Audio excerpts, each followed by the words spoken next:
Hey, what's up guys, it's DarkArmedDuelist and today doing a prediction princess deck profile. So I'm really excited to do this for you guys because this deck is an extremely fun deck to play that can ritual summon out some really awesome boss monsters. This deck plays all sorts of flip effect monsters and have some extremely spicy tech cards in this build for you guys. So without further ado, don't forget to like, comment, subscribe, hit the bell on there so you can become part of the notification squad, and definitely check out the Patreon on the description below for all those awesome rewards. Like getting your name description in a single video, getting a signed cards in the mail, and even getting to request a deck profile every single month to your Patreon. So without further ado, let's get straight on into this.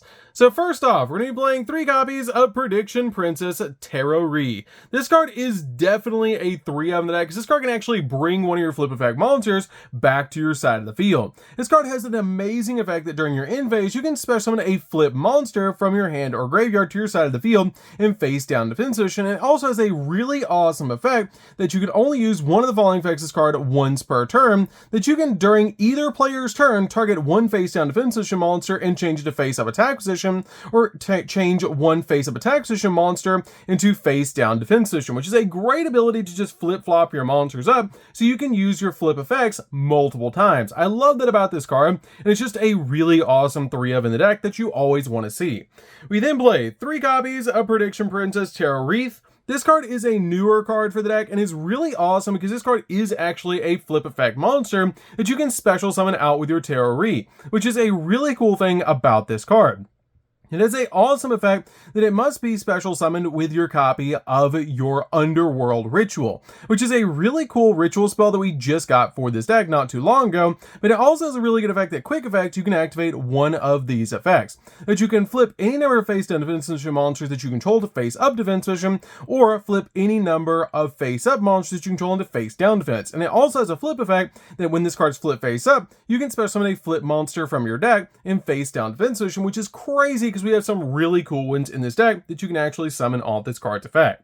We then play just 2 copies of Bibliomuse. Bibliomuse is really awesome as a 2 in the deck, but you only really want 2 copies of this card because it can break sometimes at 3, but 2 seems to be the best number for this card. When this card is flip face up, you add a Prediction Princess monster, except another copy of this card from your deck to your hand, and add a ritual spell from your deck to your hand, which is a great effect to get basically both the cards that you need but directly to your hand so you can ritual summon. And if this card is tributed and sent to the graveyard, you can actually special summon this card in face down defense position, which is a really good effect to be able to use with this card, and your opponent cannot target ritual monsters that you control with card effects.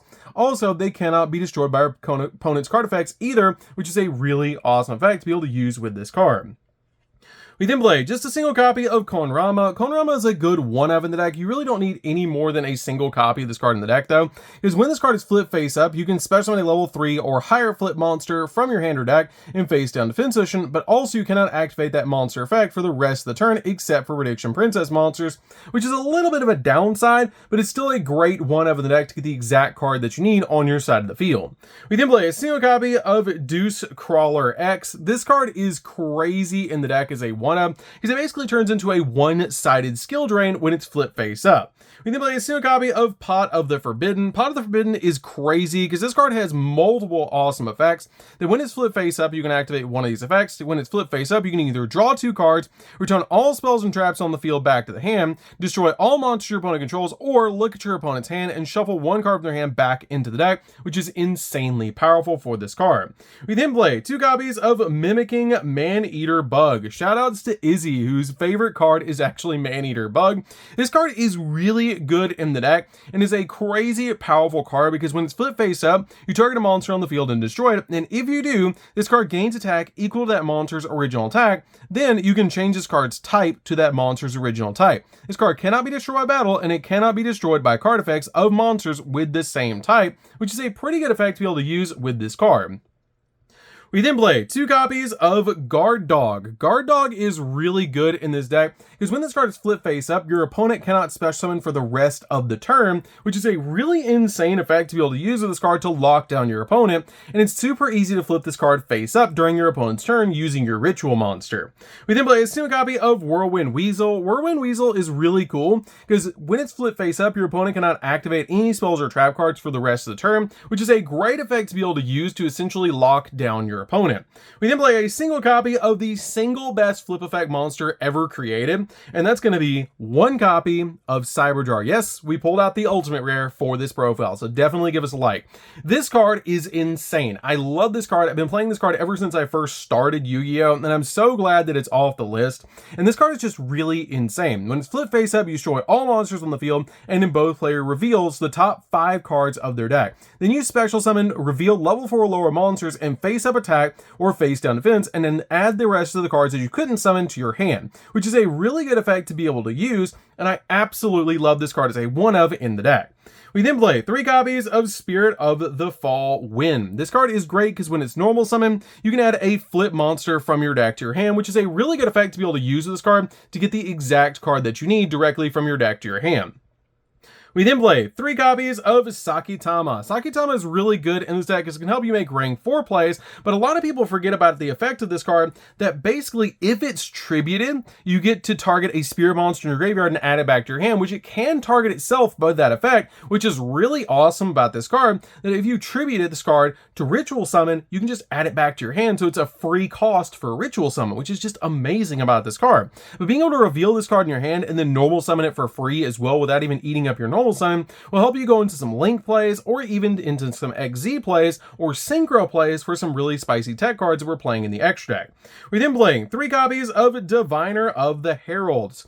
This card is really good in the deck as a 3 of because when it's normal or special summon, you can send a fairy monster from your deck or extra deck to the graveyard, and if you do, increase this card's level by that monster's level until the end of the turn, which you're usually sending your copy of your Herald of the Arclight from the extra deck to the graveyard so you can get a search of a ritual monster or a ritual spell, which is just really good in this deck to be able to do because it's going to help you out a lot in the long run. We then play a single copy of the level 9 Trias. Trias is good as well because this card actually helps you step into your copy of Baron de Fleur extremely easily. If you don't open up Sakitama plus Diviner, you can always just send this card to the graveyard if you already have a setup in the hand, which is really good. You can send this card to the graveyard and then you can actually tribute the Diviner to summon this card back and then summon out a copy of Butin, which is a level 1 fairy monster off the effect of your Diviner, that if it's tributed, you get to special summon a level 2 or lower fairy monster from your deck, or lower, which is really good to summon out Butin and your copy of Trias because it's a level 10 synchro play with these 2 cards, because this is level 9, this is level 1, and this is a tuner, and this is not, which is going to help you step into a copy of Baron de Fleur, which is just really good in this particular deck overall, because it's going to help you get a negate on board so you can start going in for all of your plays and guaranteeing that your flip effect monsters are going to go through, which is really powerful, especially with cards like Whirlwind Weasel that's going to lock down spells and traps, or Guard Dog that's going to lock down your opponent from special summoning monsters. It's just really awesome. So that's it for the monsters, guys. Let's get into the incantations that we're playing in the deck so we can get to our ritual monsters.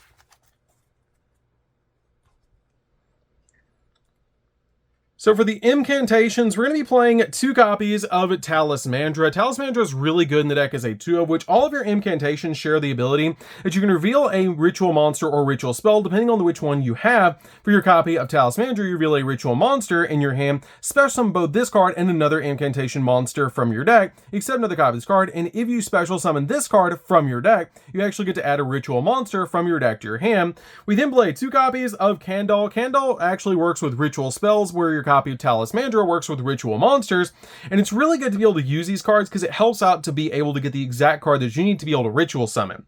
We then play a single copy of Chalice Slime. Chalice Slime just works really well in this deck to be able to reveal this card in your hand, discard a card, and then special summon out either a copy of Kandal or Talismandra directly from your deck to either search a ritual spell or a ritual monster from your deck to your hand. The only downside to your copy of Talismandra and Kandal is that you cannot special summon monsters from the extra deck while they're on the field. So you want to be able to ritual summon these cards away pretty quickly so you can actually link summon and bring out other cards from your extra deck. So these cards are really good, but you only want to play them at 2 each in this particular build because you can always get to them with your copy of Chalice Slime extremely easily. So that's it for the monsters, guys. Let's get into the spells. So for the spells, we're going to start off with 2 copies of Prediction Ritual. This card is a great ritual spell in this deck to help you ritual summon out your copy of your Prediction Princess Terroree. This card can only ritual summon out Prediction Princess Terroree. You cannot summon out your copy of Terroree with this card, which is something to keep in mind. You must also tribute monsters from your hand or field whose total level equal 9 or more, and during your main phase, except the turn this card was sent to the graveyard, you can banish this card from your grave to add a Prediction Princess monster from your deck to your hand, which is why I just played 2 copies of Bibliomuse in the deck, because it's super easy to search it out of the deck off this card's effect, and why we just play a single copy of Koenrama. We then play 3 copies of Underworld Ritual of Prediction. This card is how we summon Terroree from our side to our side of the field, and this card is really good in the deck as a 3-up, because this card can be ritual summon any Prediction Princess ritual monster from your hand or graveyard in face-up attack or face-down defense position. And you must also tribute monsters from your hand or field whose total level equal or exceed the level of the monster you're attempting to ritual summon, and during your standby phase, if you control a Prediction Princess ritual monster, you can banish this card from your graveyard to special summon a non-ritual Prediction Princess monster from your deck in face-down defense position, which is a great effect to be able to get Bibliomuse or Koenrama onto your side of the field. We then play 3 copies of Pre-Preparation of Rites. Keep in mind with this card, you're only going to be able to search out Terroree and Prediction Ritual with this card, because on Underworld Ritual, it does not mention anywhere your copy of your Prediction Princess Terroree, which is a little bit of a downside, but you're still getting to your most powerful ritual monster off this card's effect, so you definitely want to play this card as a 3-up. So that's it for the main deck, guys. Let's get into the extra deck. So for the extra deck, we're going to start off with 2 copies of Herald of the Arclight. Herald of the Arclight is always going to be sent to graveyard off Diviner, so we can get a search of a ritual monster or a ritual spell, which is why you're just playing 2 copies of this card, because you're usually only sending 1 or 2 to the graveyard from your deck, from your extra deck off Diviner's effect. We then play a single copy of Baron de Fleur. This card is our only monster we're ever going to actually synchro summon into, and the easy way to do this is to normal summon out your copy of your Sakitama by its own effect, and then normal summon out Diviner to your side of the field, sending your copy of Herald of Arclight to the graveyard, making it a level 6 monster, and then using your 4 and your 6 to be able to make Baron de Fleur. For just 2 summons, you can actually summon out your copy of Baron de Fleur, which is great to put in a gate on your side of the field. We then play a single copy of Elder Entity Nist. Elder Entity Nist is in the deck as a 1-up, because you can send to the graveyard off your copy of your Diviner to be able to pop a card on the field, which is really good. We then play a single copy of Number 60. This can double the attack of a monster, bring a monster back from the graveyard to your side of the field, or it can let you draw 2 and discard a card, which can help you dig into the deck if you need to. We then play a single copy of Baguska. Baguska is just really good in the deck overall, because you can throw this card in defense position extremely easily by playing Sakitama in the deck, because you can normal summon out your normal level 4 monster and then summon out Sakitama off its own effect and make a rank 4 play. We then play a single copy of Sacred Tree Beast. This card is easy to make in this deck because it is a rank 9 and it's a walking negate. You play a lot of level 9s in this deck, and this card is just really good and probably the best level 9 or rank 9 that you can actually make with your level 9 monsters. We then play a single copy of Double A Zeus, just a board wipe field. This card is great in the deck as a 1-up. We then play a single copy of Access Code. Access Code's also really good because it can pop multiple monsters on the field, and it's just a really good card.